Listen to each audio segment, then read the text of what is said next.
When saving a life turns into a nightmare, this is my story of overcoming. I never imagined my life could turn upside down so quickly. My name is Fabiano. I'm 27 years old, and until recently, I lived a simple and happy life, despite the usual difficulties. I lived with my parents, worked, studied, and most importantly, I had Helena by my side.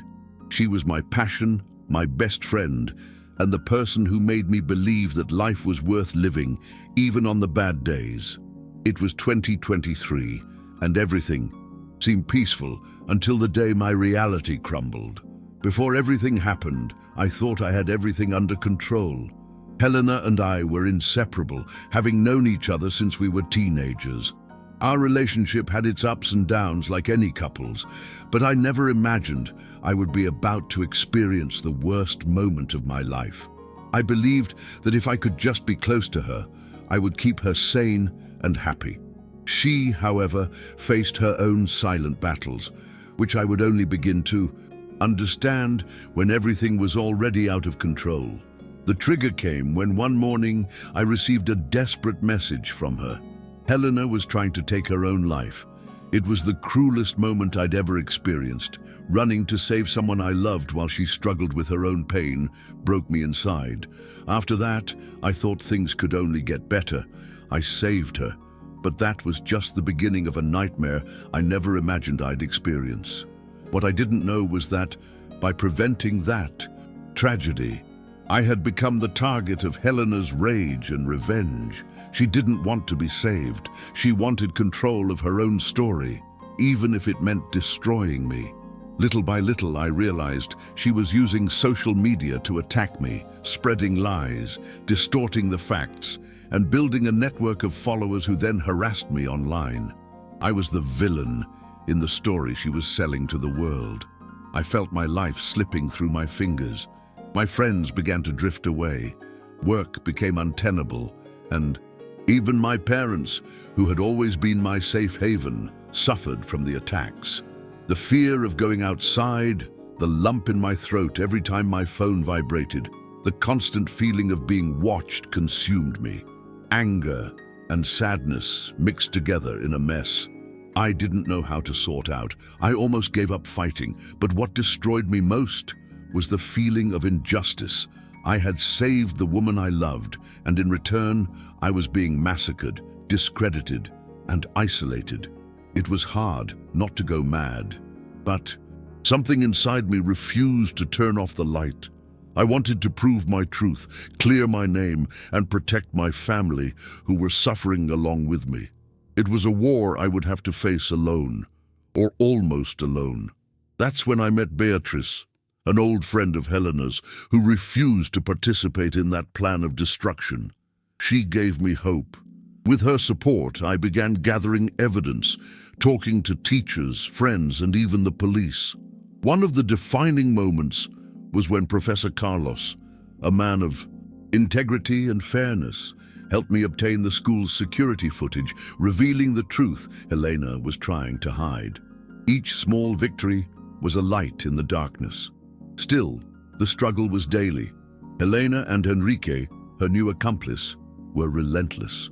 They planned live attacks during class, using the broadcast to expose, humiliate, and manipulate everyone around me. It was terrifying to think my reputation was being destroyed before so many eyes, and I couldn't react immediately without making things worse. But I had to resist, even when all seemed lost. My mind was in constant conflict, anger, fear, shame, doubt. I wondered if this would ever end, if people would believe me, if I could pull myself together. The nights were long. I slept little, always with the feeling that the worst could happen at any moment. But through it all, one thing kept me going: the love I felt for Helena, even though she was destroying me. I wanted her to be saved, even if it cost me my own sanity. At times, I thought about giving up on everything: love, the struggle, the life I thought I had. But I couldn't. I had my parents who, despite suffering through everything, never stopped believing in me. I remember conversations with my father, João, and my mother, Angela, who cried with me, but gave me the strength to carry on. They reminded me that I wasn't alone, that I deserved justice, and that I needed to be strong for myself and for them. I decided I could no longer be a passive victim of that situation. I began to organize myself, seeking psychological and legal help, and relying on Beatrice for guidance on how to act on social media. Rebuilding wasn't quick or easy. I made mistakes, like responding angrily to provocations or trying to face everything alone. But little by little, I understood that my priority was to preserve my mental health and the truth, even if it took time. With each passing day, I felt stronger to face Helena and her network of followers. It wasn't just a fight to clear my name, but to prove that no one should be manipulated or destroyed by someone who, despite being important, chose to use hate as a weapon. I wanted to inspire others to not remain silent in the face of injustice, even when the world seems to be against you. These were months of internal and external battles, of losses and gains. I saw my life change profoundly. I learned to recognize my limits and ask for help. The feelings of fear and anxiety still haunt me, but they no longer paralyze me. Today, I can look back and see how much I've grown, even in the face of so much pain. The wound still exists, but it no longer defines who I am. The process taught me that, no matter how difficult, there is always a path to recovery. Helping myself and making room for people who truly want the best for me were fundamental steps. I learned to forgive myself for mistakes and to stay focused on what's truly important: my truth and my peace. The story I lived isn't easy to tell, and I still feel the weight of it on my chest, but I share it because I know many people go through similar situations where the one who should be by their side becomes their greatest enemy. I want them to know they're not alone, that the fight is worth it, and that it's possible to rise again even when all seems lost. Today, my greatest challenge is rebuilding my life away from Helena's shadow and the past she tried to impose on me. It's a long journey, full of uncertainty, but with renewed hope. I know my story can inspire anyone reading it to find the strength to face their own demons and seek justice, even if the journey is arduous. In the midst of this turmoil, one thing became clear: I needed to learn to protect myself emotionally. Social media was a minefield where any misstep could be exploited against me. It was difficult to accept that I could no longer be the same naive Fabiano who blindly trusted everything and everyone. I had to develop a shield to protect myself from the venom they constantly spewed at me. When Helena began gaining notoriety as a survivor on social media, I felt invisible, as if what I felt and went through didn't matter. She was gaining followers and support, while I was the dark story no one wanted to hear. It was hard not to feel betrayed, not to feel a huge void, but I had to believe that the truth would come out, that time would reveal who I really was. I remember one night in particular when I almost lost it. The school where we studied was live streaming a class, and Helena planned to expose me there, with everyone watching. I was in my room, my heart pounding, terrified of what might happen. That's when I received an unexpected message from our teacher, Mrs. Lucia, saying she wouldn't let that happen. That gave me the strength to keep fighting. The next day, the class took place, but the broadcast was interrupted.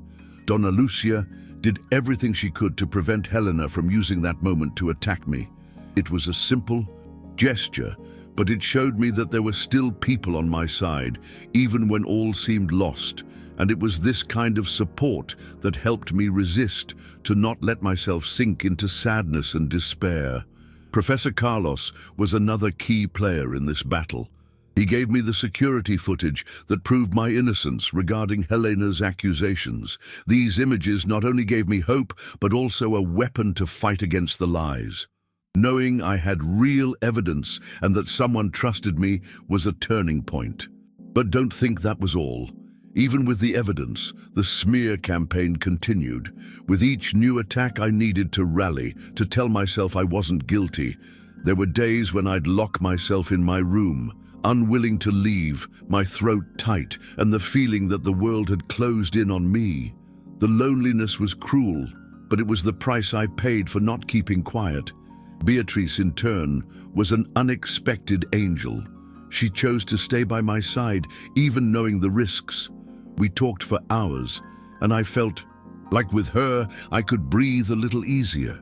She helped me understand that Helena's revenge wasn't my fault and that I needed to focus on my recovery, not the war. Having someone who believed in me made all the difference. It was difficult to find my identity again after all that. I was no longer just Helena's boyfriend or the villain in her story. I needed to rediscover myself as a person, and that took courage. I decided to seek professional help, a psychologist who could help me organize my thoughts and emotions. This was one of the best decisions I made because it allowed me to face my pain and anger head-on instead of letting them corrode my soul. During the process, I made mistakes, of course. Sometimes I responded impulsively on social media, exhausted myself in public discussions, exposing myself more than I should have. This only gave ammunition to Helena and her followers. I learned the hard way that, in some battles, silence and calm are the best weapons. It was a hard learning experience, but necessary for my emotional survival. As the months passed, I began to rebuild my life in small steps. I returned to work, tried to reconnect with old friends, and most importantly, I believed in myself again. The feeling of victory wasn't just against Helena, but against the fear and shame she tried to instill in me. That was the moment to show myself that I could be stronger than my past. I also learned that asking for help isn't a sign of weakness. I relied on my parents, Beatrice, professionals, and even people I initially didn't think would be allies. This support network was essential to keep me from drowning in my difficulties. No one should face a storm like this alone, and recognizing this was liberating. Even today, the emotional scar remains. There are days when memories take me by surprise, and fear tightens my chest again. But now I know how to deal with it, breathe deeply, and remember my strength and the people who are still by my side. Recovery is an ongoing process, and I don't need to be perfect to deserve peace. More than clearing my name, this experience made me more aware and resilient. I learned to identify when a relationship is toxic and the importance of setting boundaries, even with someone we love. I discovered that true love doesn't destroy, manipulate, or humiliate, and that, above all, we need to love ourselves. Today, looking back, I see that what I experienced was a reality check, but also a wake-up call. Life showed me that not everyone has our best interests at heart, and that sometimes we need to fight tooth and nail for our truth. But it also showed me that it's possible to rebuild, even when everything seems to be falling apart. If I could leave a message for anyone going through something similar, it would be, don't let yourself be drowned in silence, shame, or fear. The truth may take time to be seen, but it doesn't disappear. And no matter how difficult it may be, there is a way to get back on your feet, to be happy again. I'm here to prove it.